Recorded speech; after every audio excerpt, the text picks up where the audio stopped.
Buenos días a todos.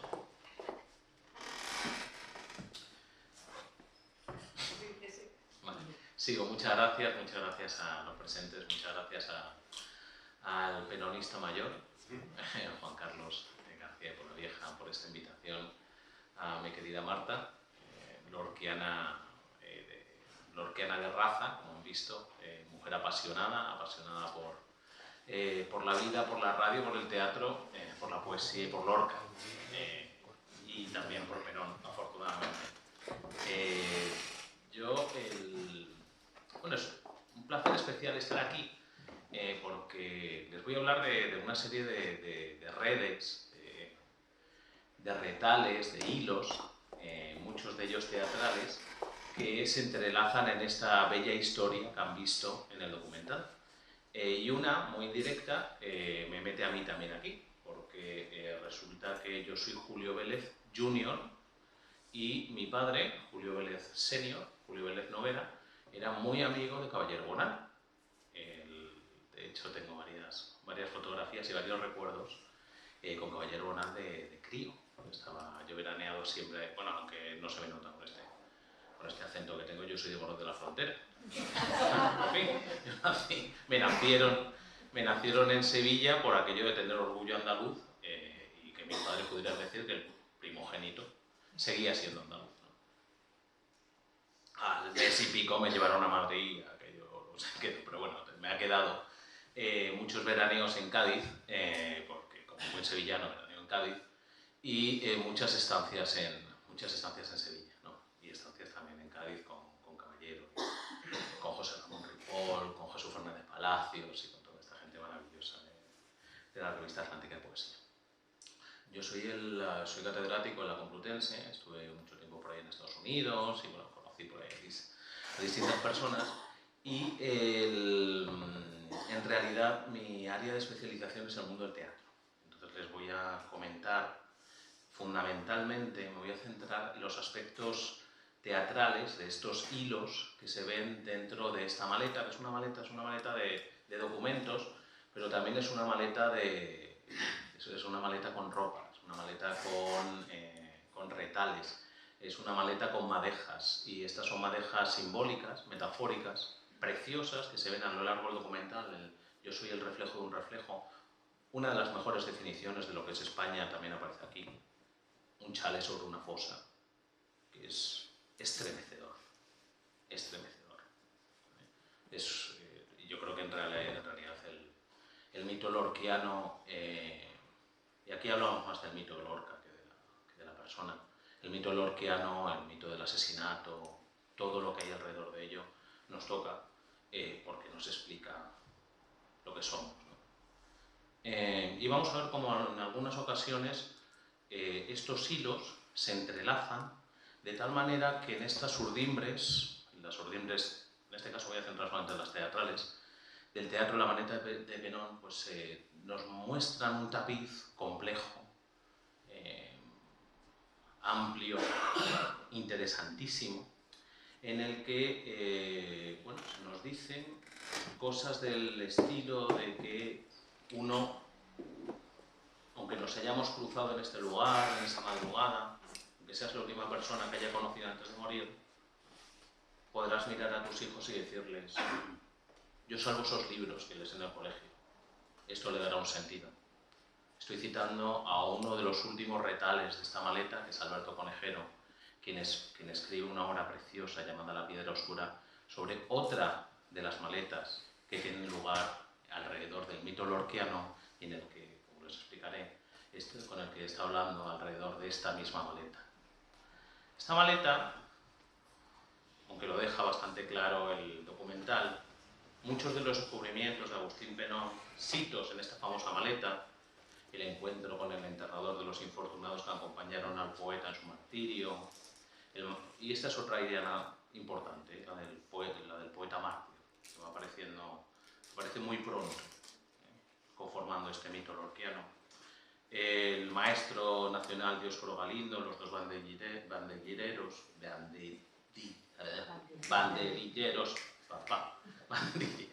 Francisco Galadí y Joaquín Arcollas, la ficticia al siniestro personaje, Ramón Ruiz Alonso, un largo etcétera, se deben en realidad a gente del mundo del teatro. No sé si se han fijado, es que el hilo documental que nos lleva es la pasión teatral que tienen todos, que los une a ellos y al mito la pasión por el mito García Lorca. El teatro y el amor por el arte de Thalía surcan vehementemente la maleta de Agustín Penón. Y se trata de una serie de retales que, si bien fragmentarios, construye una visión muy completa del traje, del disfraz o del figurín que se conformó alrededor de nuestros protagonistas. Aquí voy a seguirles como si tratáramos de las hilanderas de Velázquez, un relato, una serie de hilos que van conformando lo que tenemos detrás, que es arte. Fíjense que tienen tapices, ¿no?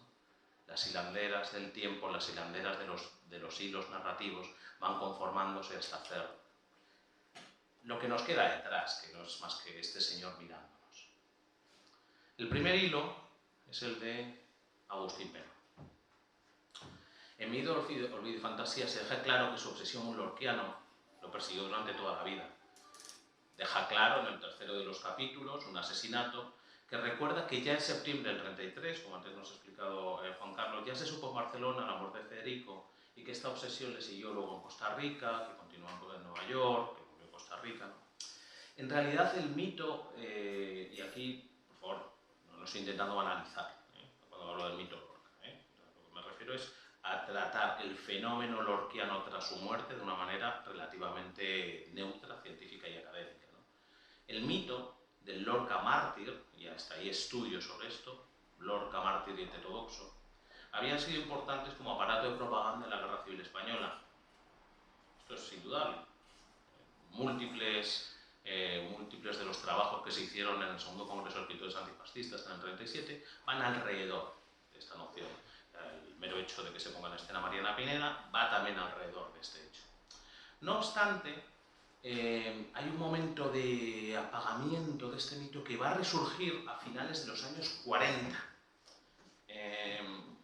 Tenemos un tímido hálito de recuperación del mito lorquiano en mi facultad, en la Facultad de Filosofía y Letras de la Universidad entonces Central, hoy Complutense de Madrid, que fue testigo de una serie de actos en rememoración de Lorca y de otros poetas caídos en la Guerra Civil.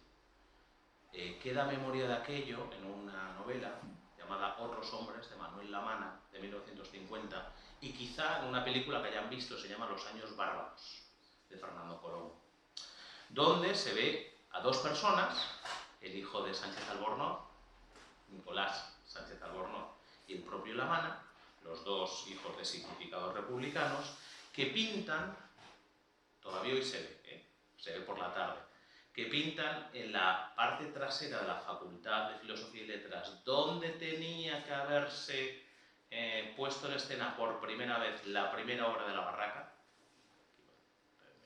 Somos en cierto sentido herederos de los barracos. Tres pinturas, tres pintadas. Viva la Universidad Libre, viva Lorca y viva Machado. Lo pintaron en nitrato de plata, no pudieron borrarlo, les pillaron y fueron condenados en 1947 a 8 años de trabajos forzados por haber realizado con algo pues, en fin, que no dejaba de ser una recuperación parcial, ¿no? Al año siguiente, Juan Guerrero Zamora y Alfonso Sastre, otro gran teatrero, realizaron en la misma facultad los 4 números especiales de la revista Raíz. Y en ellos se editaron por primera vez los títeres de Cachiporra de García Lorca. Llevaban además un estudio sobre las notas del lenguaje figurado de Lorca, de Josefina Romo Arregui, y el teatro de García Lorca por el propio Juan Guerrero Zamora. Es decir, en un contexto en el que unas pintadas están llevadas por gamuros, acabaron en el Valle de los Caídos, trabajando, trabajos duros, sino forzados, se edita al año siguiente esta revista, títulos de esta revista, una de las obras de Lorca. Primera recuperación que se hace en España de una obra lorquiana. Dice Miguel García Posadas, que es tan experto lorquiano, que seguramente lo salvó de la censura el hecho de que fuera una revista limitada, entre gente muy intelectual, una suerte de élite. En el franquismo a veces encontramos situaciones en las que las élites pueden leer a Lorca. Lo importante es que, a Lorca y a Machado y a Hernández, lo importante es que el pueblo no lo lea, no los puede leer. Pues entonces encontramos casos como los de Luis Escobar, que puede recuperar parcialmente en sus fiestas la memoria de Lorca, pero son fiestas, claro, y Luis Escobar, este maravilloso personaje de la escopeta nacional, todos lo recordarán, ¿no? Director del Teatro Español, la sazón, y él puede recuperar a Lorca, claro, pero que da para él y para sus 5 amigos, ¿no? A la vez, en el mundo sajón se va forjando de manera lenta pero ineludible también el mito lorquiano. A ello contribuirán tanto españoles en el exilio como autores norteamericanos. La traducción de Lorca, un poeta y su pueblo, de Arturo Varela, el autor de La forja de un rebelde, se había publicado con el título de Lorca, The Poet and His People, en Inglaterra en 1944 y en Estados Unidos en 1949. Poco a poco nos vamos acercando a los años de Penón. New Direction Press, en 1947, editó la primera traducción íntegra de las 3 tragedias de Lorca, las 3 tragedias rurales, las 3 tragedias rurales de Lorca, con la introducción del hermano Francisco García Lorca y la traducción de Richard O'Connell y James Graham. Esta sería la editorial que comisionaría Federico y su mundo, del propio Francisco García Lorca, que ideó en esta época, poco después de la llegada de Penón, en el 59 y el 65, alrededor de la Universidad de Columbia, otro de los centros neurálgicos del mito lorquiano. Saben, recuerden que Lorca está en la Universidad de Columbia, en Nueva York, a finales de los años 20.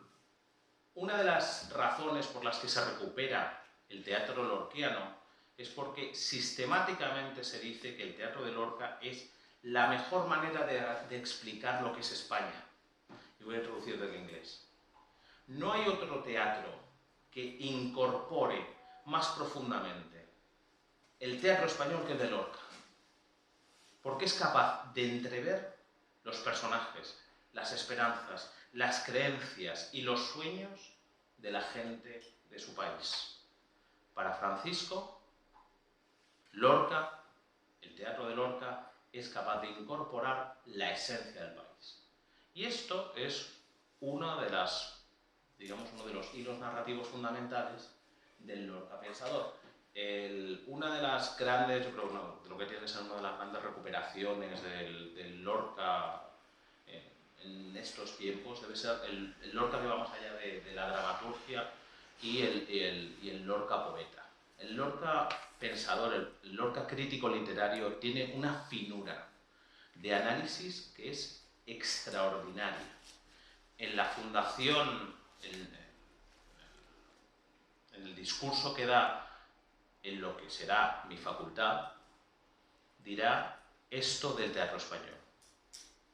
El mismo péndulo eterno del arte de España, que va de Murillo a Goya, pasando por Zurbarán y llegando a Picasso, cumbre del arte andaluz universal, el péndulo que va de Cristóbal de Castillejo a Góngora, pasando por Herrera, la melodía entrañable que nace del órgano de Vitoria, gime llena de escarcha y estambres de azucena en la vihuela de Salinas, y se rompe, como una granada nocturna y azul en las manos de Manuel de Falla, donde se acusa con rasgos más definidos la curva de este péndulo, verdadero racimo barroco de uvas y sirenas, es el teatro, de los colores costumbristas de Cervantes, donde recoge ironizada y asimilada toda la picante sexualidad de la época, hasta el auto sacramental de Calderón.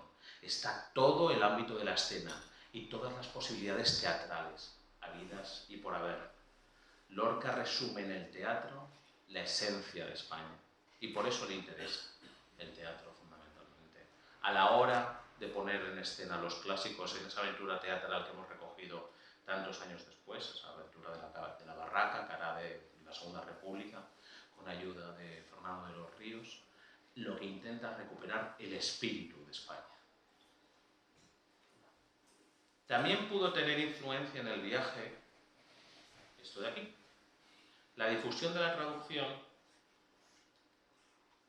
del Romancero Gitano y Bodas de Sangre, realizadas por uno de los más grandes poetas americanos del siglo XX, Lastophius. Y aquí acabo con otro hilo. Esta señora magnífica, esta mujer de bandera que tiene aquí delante, que es mi mujer, Pilar Mesonero, está haciendo una tesis doctoral maravillosa sobre Lastophius y estas traducciones que hizo Lorca, que hizo de Lorca. Hughes primero realiza la traducción de Bodas de Sangre en el 33 con el título de Fate at the Wedding en el 38. Prácticamente a la vez realizó una serie de traducciones del Romancero Gitano, tal y como relata en cartas privadas a Francisco García Lorca en diciembre de 1950 y de 51, que se encuentran ahora mismo en la biblioteca de la Universidad de Oviedo. En el 51 aparecerá este volumen que tienen ahí, de Beloit Poetry Journal, de otoño del 51, en la que, con magníficas ilustraciones de John McNee Jr., introducción de Robert Glover, aparece la primera y magnífica traducción de la poesía lorquiana que haría Hughes. Es decir, nos encontramos en un momento en el que, con timidez, pero también con decisión, el mito lorquiano continúa su camino durante los años 50. La llegada de Penón a España coincide con un momento especialmente importante en la historia de nuestro país. Coincide casi exactamente con el periodo del aperturismo. En diciembre del 55, España entra en la ONU, hecho que constituye oficialmente el cierre definitivo de la etapa del aislamiento, de la autarquía. La entrada de España en la ONU en el 55 suponía la aceptación de sus normas, entre que se encontraba la Convención Internacional para la Represión de la Trata, es decir, no se podía tratarse la trata de seres humanos, ni la explotación de la prostitución de diciembre del 49. Este contexto internacional, de proceso de apertura, permitirá el fortuito encuentro entre Penón, Leyton y Osorio, que posibilitará, años después, que esta acabe la magna obra de aquel.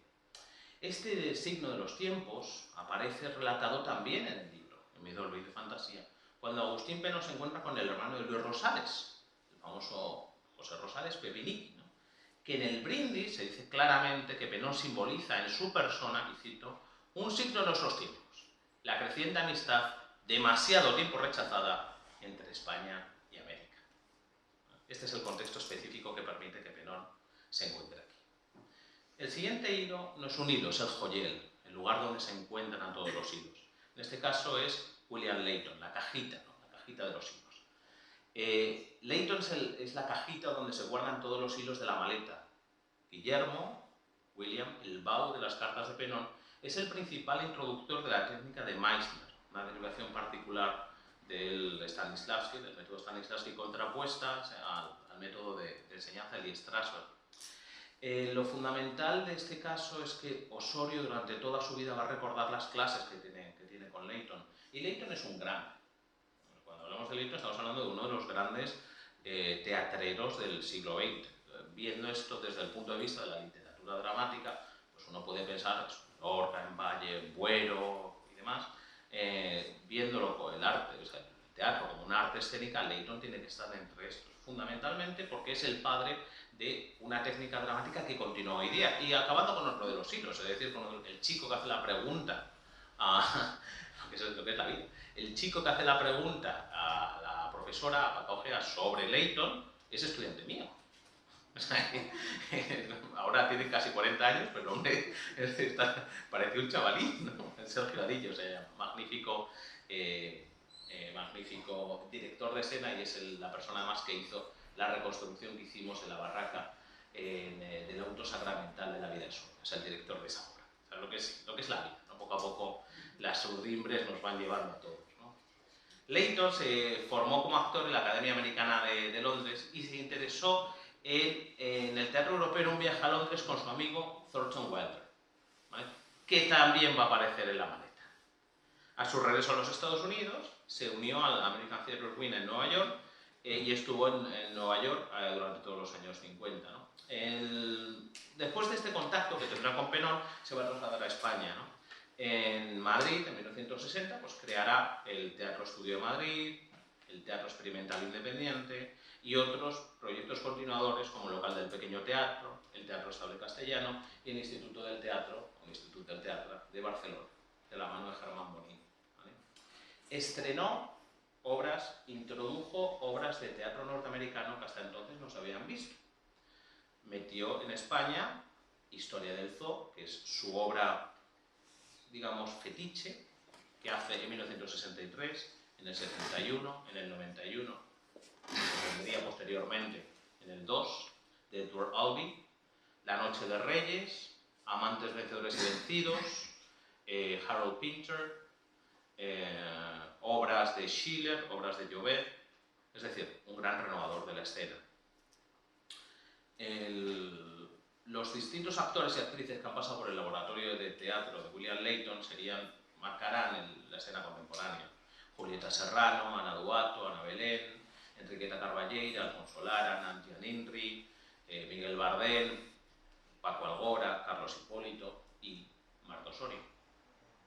Marta Osorio recuerda el encuentro con Layton, en una de las partes de su obra, diciendo que se ofreció a darme clases de improvisación desinteresadamente y así encabecé, es decir, fui la primera, de esa larga lista de alumnos que en España le han admirado y respetado. Layton tiene un papel pasivo en esta historia, él no escribe. Bueno, tampoco tiene muchos escritos sobre teatro, en realidad es una hombre de acción, era un hombre de acción, ¿no? Pero es fundamental porque es el receptáculo de la famosa maleta. Tras la repentina muerte en febrero, repentina, tras la desgraciada muerte de Penón, recibió un paquete que contenía la matriz de la partida de función de Lorca y todos los manuscritos inéditos del poeta que Penón había visto en Granada, o había descubierto en Granada, como hemos visto en el documental. Como si de un hilo mágico fuera el caso, en la misma carta en que Penón le hizo llegar a Layton, su querido Bau, que comenzaba sus investigaciones sobre Lorca, el mismo día, esa noche en la que se encuentra con Pepiniqui y comienza, de hecho, la andadura, es el momento de cambio de Penón, en el que decide quedarse y ponerse a investigar sobre la muerte de Lorca gracias a que se encuentra con José Rosales, ese mismo día se había encontrado con otra persona fundamental en la historia del teatro, que es Thornton Wilder, gran amigo de Layton. Por la mañana, lo dice en una de las cartas, me he encontrado con él. Hace 5 días tuve el placer de encontrarme aquí en Granada, nada menos que con tu amigo Thornton, no sé, come la N, Thornton Wilder. Fue todo tan extraño. Me puse a llorar como un tonto. Estoy seguro de que fue la sutileza de su pensamiento, tanto como su significado, lo que me llegó tan adentro. Curiosamente, comienza el hilo de la narración sobre el asesinato, de su investigación sobre la vida y el asesinato de Lorca, a la vez que se encuentra con este gran autor, con este gran dramaturgo, sobre el que va a tener una serie de conversaciones que le van a motivar para llegar a iniciar su andadura. No hay historia de hilo sin una hilandera, y aquí es donde creo que puedo aportar más datos. Si en nuestra historia hay una hilandera fundamental, una hilandera como las de Velázquez, esta es sin duda Marta Osorio, que es la responsable de poner orden, puesto que algunos otros tuvieron la oportunidad y no lo hicieron, del urdimbre de datos que le prestó Layton, los datos de Penón. Cuando Marta Osorio reconstruye con Agustín Penón, su encuentro con Agustín Penón y William Layton en la Granada del 55, recuerda que lo que les une es el teatro. Primero conoció a Layton por sus intereses teatrales. Layton fue el primero en acercarse a Osorio. Y dice Osorio, después se me acercó y en un español plagado de dificultades, dijo que le interesaba saber cómo había aprendido mi manera de actuar, pues usaba la misma técnica que él enseñaba en un teatro de Nueva York. Marta Osorio actuaba igual que el método Layton antes de que existiera el método Layton, con lo cual, naturalmente, tiene que convertirse en la primera estudiante.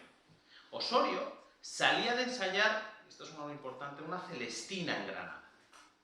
En la primavera de aquel año, un grupo de jóvenes aficionados de un modesto teatro de cámara, dice Osorio, empezó a preparar con entusiasmo una representación de la Celestina. y yo estaba entre ellos.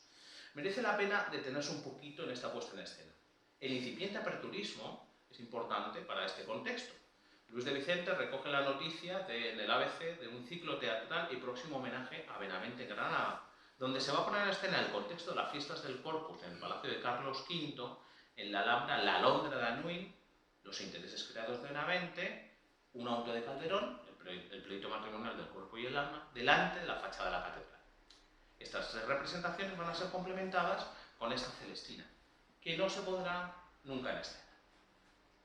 He descubierto, estaba indagando, pues a lo que me dedico yo, en el Archivo General de la Administración el expediente de censura.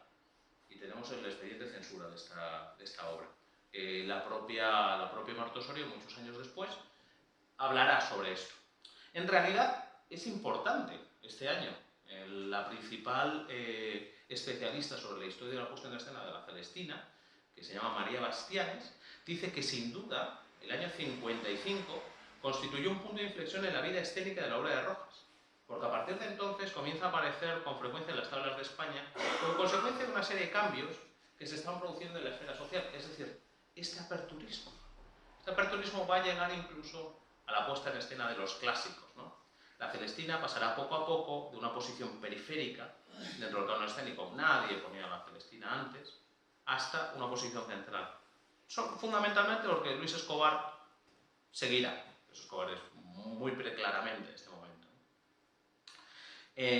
La Celestina será programada por el Teatro Popular Universitario en el 55, en el Teatro Popular Universitario de Cáceres, y poco a poco también será programada en distintos otros lugares de España. O sea que lo que están haciendo es continuar con una moda. Vamos a poner en escena la Celestina. Que en otros sitios se pone, sin problema. Pero es que la Celestina se va a encontrar con un problema censor un poco, pues la Celestina en Granada, Celestina granadina se encuentra con un problema censor pues un poco absurdo, porque es que la versión que estaba realizando Francisco Roca Lozada iba a ser representada dentro de este ciclo teatral, pues no llegó a representarse porque en un momento determinado de los ensayos generales llegaron los censores y oyeron la palabra puñeta. Y esto aparece reflejado.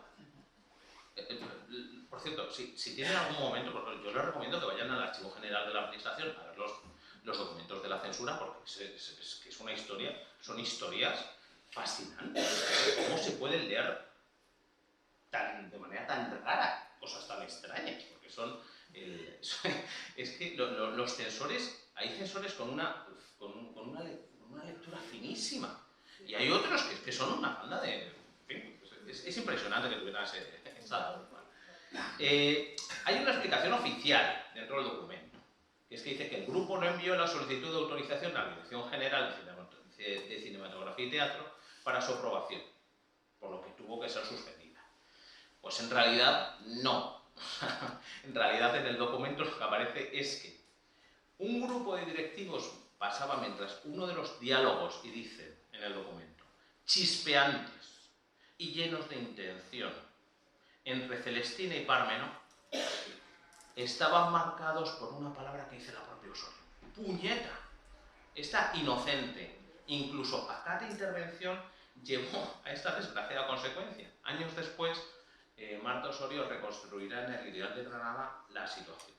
Pocos días después, durante uno de los ensayos, me llegó una carta dirigida a mí personalmente, en la que se me advertía de mi responsabilidad por representar un personaje tan inmoral de una obra excomulgada. Bueno, excomulgada del siglo XVI, ¿no? Excomulgada. O sea, pensando que no había versiones de la Celestina posteriores, ¿no? Me quedé bastante asombrada y se lo enseñé a mis compañeros. A medida que pasan los días y la fecha del estreno se acercaba, las manifestaciones indirectas en contra de la representación de la Celestina se acentuaron. En mi casa se recibieron llamadas telefónicas anónimas insultándome.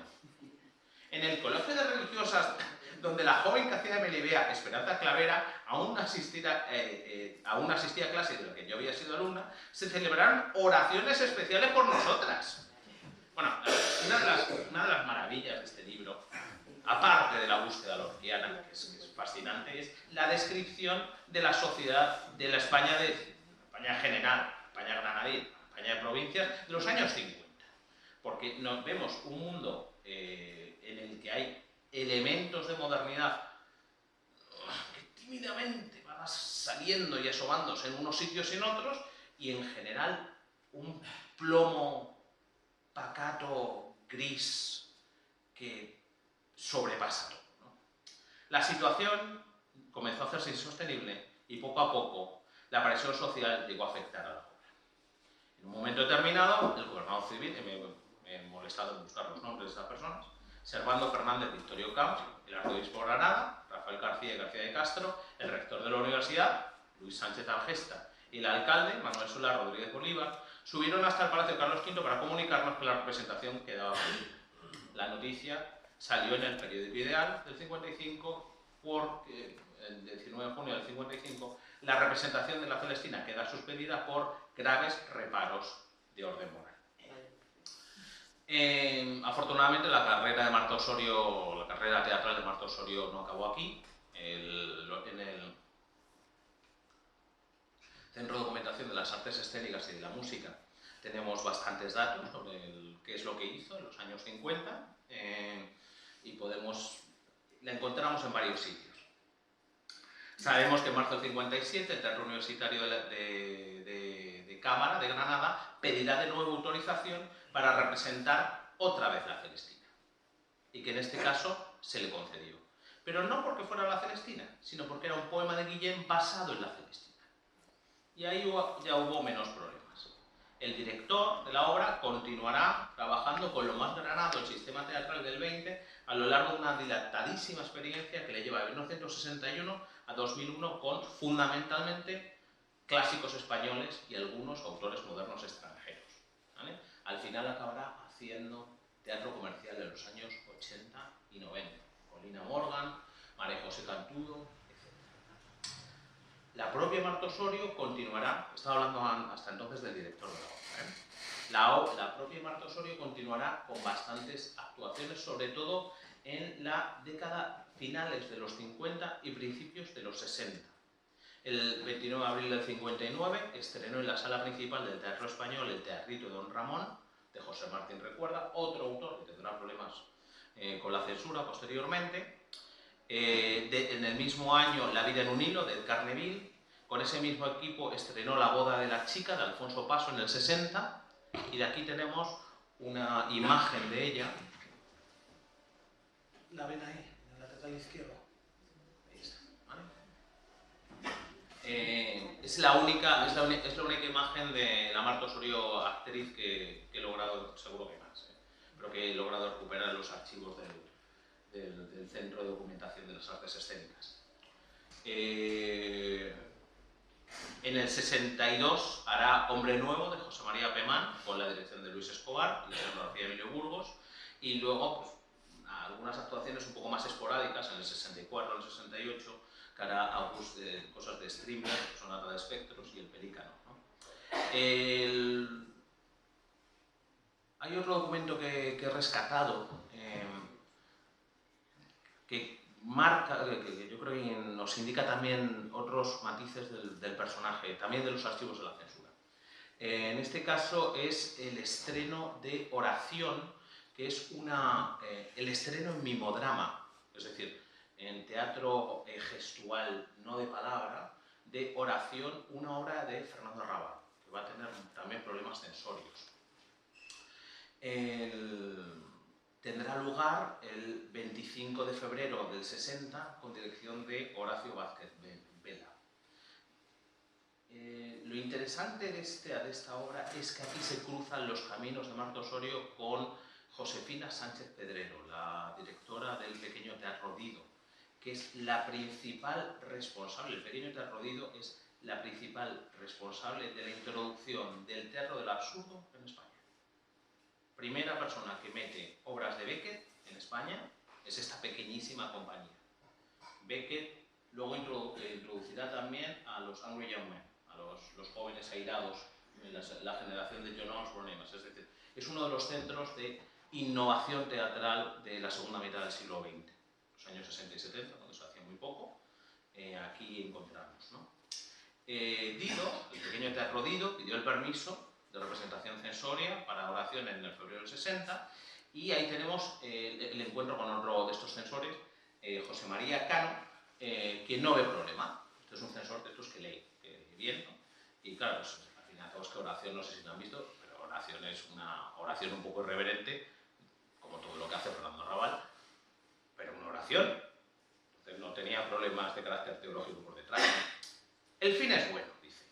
Más bien, la razón para decidirse a ser buenos se funda en su sentimiento poético ante las evocaciones de la Biblia. Pero para el buen andar hay muchos caminos. Cuidado. Las citas bíblicas, aunque no son literarias, son exactas y correctas en su sentido. Afortunadamente, este segundo censor, José María Cano, los censores pueden firmar o no. Es interesante ver que los que firman suelen ser más responsables. El censor pues, no vio problemas en la representación de la pieza, ¿no? Y la oración fue rápidamente aprobada sin cambios para un público de cámara mayor de edad. Así Dido pudo representar la obra en la fecha prevista. Lamentablemente no se han añadido críticas porque tuvo que ser un rotundo fracaso, como la mayoría de estas obras de los años 60 experimentales que estaban situándose, estaban metiendo teatro de vanguardia experimental ante un público que no estaba preparado para ello. Es interesante, por cierto, en otra de estas conexiones con el mundillo lorquiano, que esta obra de Pequeño Teatro Dido se pone en escena en lo que hoy es la residencia de señoritas. Es decir, la contrapartida de la residencia de estudiantes donde estuvo Lorca y donde ahora mismo está el Instituto Americano de Boston en la calle Miguel Ángel, que es donde seguramente Josefina Sánchez Pedrero coincidiría con Marta Osorio. Es este ambiente filoamericano el que permite que entren todas estas obras de carácter, en fin, estas obras extranjeras de carácter de vanguardia experimental en los años 60 en España. ¿Vale?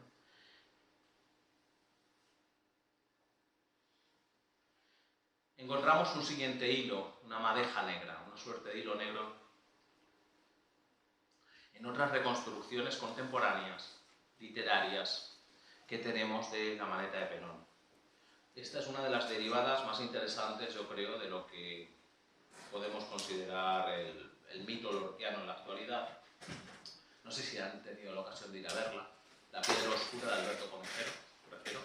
Es una obra que tendrá, yo creo que en este contexto lo van a apreciar especialmente. Es una obra de ficción, pero de un tipo muy serio. Alberto Conejero es un hombre que investiga mucho antes de meterse con cosas, ¿no? Que tiene detrás una labor de investigación pues, bastante amplia, ¿no? Es Alberto Conejero, representante de una generación de dramaturgos en la que también son gente que tiene 40 y tantos, ¿no? Alfredo Sanzol, Lucía Carballal, María Velasco, Jordi Casanovas, Pablo Messier, ¿no? Y sus temáticas son temáticas de carácter lorquiano. Es un hombre muy marcado por el mundo lorquiano. Tiene algunas temáticas homosexuales, la guerra, la cultura del exilio, Maxau, etc.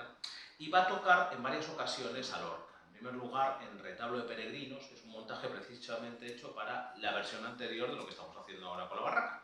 Las huellas de la barraca que se hicieron en 2009, en la que Alberto hubo una serie de grupos de teatro universitario que pusieron en escena de nuevo las obras que Lorca había puesto con la barraca.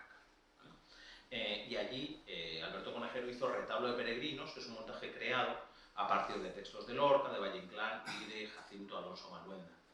También continuará con Todas las noches en un día y sobre todo con El sueño de la vida.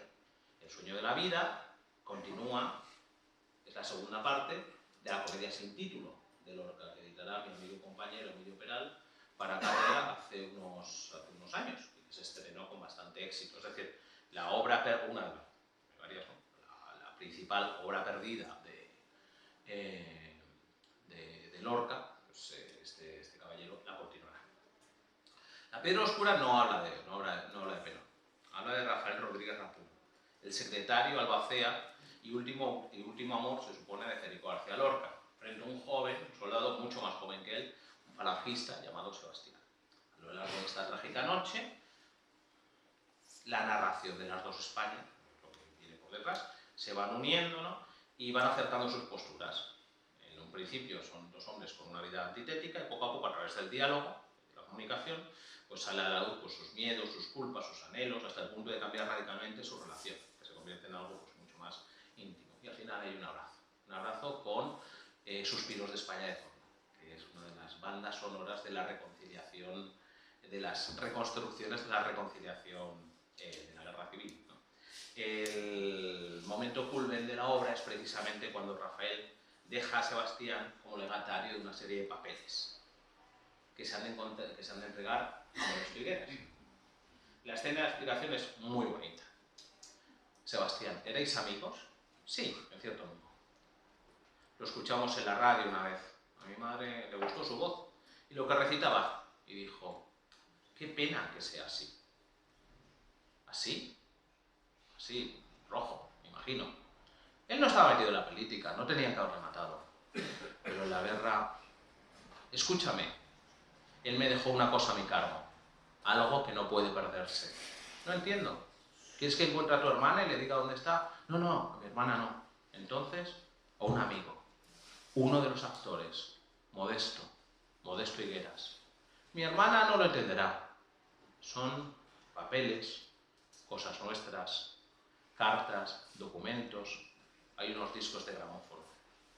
En una conversación telefónica que tuve con Conejero la semana pasada, me confirmó que esta maleta, la maleta de Rafael Rodríguez Rapun, es el compendio de 3 maletas, la de Penón no es la única, de 3 maletas de documentación lorquiana.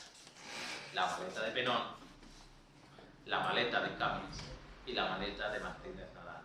Una de ellas contabiliza ahora mismo 4.500 fotografías, no solamente de Lorca, sino de todo el ambiente de la España de la Segunda República, en la que se han encontrado documentos interesantísimos para reconstruir, por ejemplo, el segundo Congreso de Escritores Antifascistas, el Madrid de la República, etc. Esta maleta es una reconstrucción de la maleta penoniana. Quisiera acabar esta pequeña, luego ya podemos hablar, pero quisiera acabar esta parte de conferencia con una referencia a un último cordón teatral, a un ovillo, el ovillo del recuerdo. En un momento determinado, los protagonistas de esta maleta, Penón, está hablando con Pepi, ¿no? Sobre qué es lo que ocurriría en caso de que encontráramos un festival de teatro lorquiano en Granada. Y dice, creo que no habría suficientes plazas hoteleras en Granada si se pusiera en marcha un festival sobre Lorca. Pepi levanta la vista de su libro de contabilidad. ¿Festival sobre Lorca? Sí, como el que ya tienen de música y de danza. Hay que figurarse en las mejores compañías de teatro españolas y extranjeras representando aquí sus obras, exposiciones de sus dibujos y de sus cuadros. Admiradores de todo el mundo llenarían Granada. Sería una invasión turística como hasta ahora no se ha conocido en esta ciudad. Penón se refiere a su contexto, claro, los festivales de música y danza. Los festivales tuvieron su época de esplendor precisamente, estos festivales de música y danza, durante los años 50 y 60. Con la transición fueron perdiendo progresivamente importancia hasta desaparecer a principios de los 80. Recordemos que este festival, el Festival del 55, es el contexto en el que se conocen Penón, Leyton y Osorio, justo en un festival, el Festival del Corpus. Lanzo desde aquí, ¿qué mejor manera de celebrar las figuras de Penón, de Leyton, de Osorio y de Lorca que retomando esta noción del Festival lorquiano? Yo me dedico a esto. Y tenemos en una base de datos, que la recomiendo si quieren ver, teatrero.com, donde tenemos listados todos los festivales que hay en España. Especialmente me he dedicado al Teatro del Siglo de Oro, lo que me gusta y tal. ¿Saben cuántos festivales de Teatro del Siglo de Oro tenemos? 25. Tenemos festivales de Teatro del Siglo de Oro en localidades donde no se representaba Teatro del Siglo de Oro en el Siglo de Oro. Y me parece estupendo, venga, me digo esto. A mí Calderón me encanta. ¿Cuántos festivales lorquianos hay? Me vuelves Lorca, que duró, pobre, no sé, 5 años, 7 años. Y ya.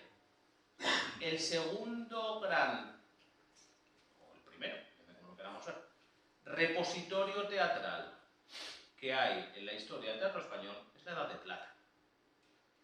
La edad que combina las generaciones del 98, el 14, el 27 y el 36, donde tenemos autores teatrales desde María de Járraga a Martínez Sierra, que ponen en escena el primer Lorca, autores como Lorca, tenemos actrices como la Sirgo, tenemos a María Guerrero todavía por ahí, rondando, tenemos autores que siempre quisieron escribir teatro, pero no pudieron, tipo Unamuno o Juan Ramón, tenemos a Lorca, tenemos a Vallecas. Bueno, yo creo que ya esta idea habría que empezar a soltarla ahí, porque no sé si Jerez, Granada, donde fuera, va quedando sitio, y estoy seguro de que tienen razón. No habría plazas hoteleras suficientes porque se llenaría sin lugar a dudas. Bueno, volviendo al principio, como siempre los ovillos. En el transcurso de esta historia que les he intentado narrar, vemos cómo estos hilos se unen y desunen en la leyenda del tiempo. Son hilos de vida que se convierten en hilos narrativos y que crean, como si de las hilanderas velazqueñas se tratase, en un tapiz de fondo, un telón de fondo donde vemos la figura de nuestro Federico, de nuestro Agustín, que otean desde la distancia. Saludemos desde aquí al gran tejedor de historias, a este maestro que se esconde, tímido, pero sonriente, tras las urdimbres de la